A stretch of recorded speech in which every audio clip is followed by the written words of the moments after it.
একদিন পড়াশোনা করেই ভালো ফলাফল করা যায় না। একবার বই পড়েই ভালো রেজাল্ট করতে পারবে না। একবার রিভিশন দিয়েই তুমি পরীক্ষায় ভালো করতে পারবে না। পরীক্ষায় যদি ভালো করতে চাও তাহলে পড়াশোনা করো প্রতিদিন। সামনে তোমাদের এইচএসসি পরীক্ষা আছে সোলজার।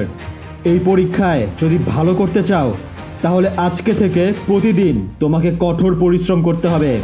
প্রতিদিনই তোমাকে বই খাতা নিয়ে বসতে হবে। একদিনও বিরতি নিতে পারবে না পড়া থেকে। নিজেকে প্রতিদিন পড়াশোনার সাথে সংযুক্ত রাখতে হবে।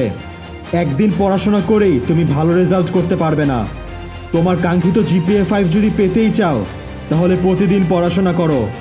অনেক ইচ্ছা করবে পড়াশোনা থেকে বিরতি নিতে, বন্ধু বান্ধবদের সাথে ঘুরে বেড়াতে, সারাদিন আরামায়েশ করে পার করে দিতে।